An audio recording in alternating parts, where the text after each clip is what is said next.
Միայն ջերմուկով չեմ կարող դատել, բայց դա հնարավոր է, որովհետև պետք է սպասել, որ հայ-ռուսական տնտեսական հարաբերությունները վատանալու են եւ Ռուսաստանը փորձելու է պաշտպանի իր օրինական շահերը։ Նույնը վերաբերում է կոնյակին, որի մեծ մասը չի համապատասխանում որակին, որի մեծ մասը աղբ է պատասխան, չեմ ասում բոլորը, բայց մեծ մասը։ Նույնը վերաբերում է այլ գյուղատնտեսական մթերքներին,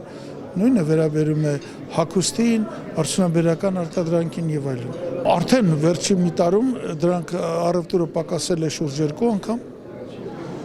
որովհետեւ այդ առևտրում միշտ արկա էր այն, որ Ռուսաստանը սուբսիդավորում է Հայաստանի տնտեսությունը, իսկ հիմա ասենք ինչին է պետք Ռուսաստանի այդպիսի առևտուրը, երբ որ հայկական պետությունը հայտարարում է, որ ինքը գնում է Եվրոպա եւ Ռուսաստանի հետ չի ուզում գործ ունենա եւ Ռուսաստանից ընդհանրապես թեքվելու է հենց որ դառնա իբր թե Եվրամիության անդամ,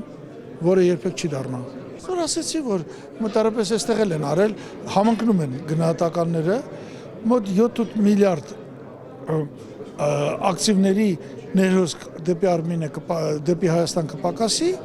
արդյունքում Հայաստանում կտեղի կունենա մակրոտնտեսական ցուցանիշների վատացում 25-30% եւ կենսամակարդակի վատացում մոտ 35%։ Եթե Ռուսաստանը ասի, ոչ թե սանկցիաներ կիրառի, ասի, ես զրկում եմ Հայաստանին այն առավելություններից առևտրի, որ հիմա ունի։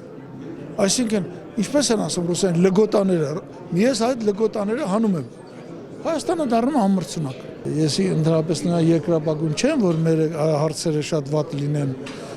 վերաբերվեն վատ Հայաստանին, բայց ես հասկանում եմ, որ դա անխուսափելի է։ Ոնց դու մարդու երեսին թքում ես, ասում ես վաղ ավելի գունդ եմ թքելու քո երեսին, ավելի շանտեղ չեմ դնելու քեզ, բայց դու միշտ ինձ հետ լավ եղի, պարտավոր ես լավ լինել։ Թե չէ ես կգնամ Հայաստան, կասեմ արդեն ռուսները մեր հետ լավ չեն։ Սա չեղավ։ Սա մարդկային առումով չի լինում այդպես։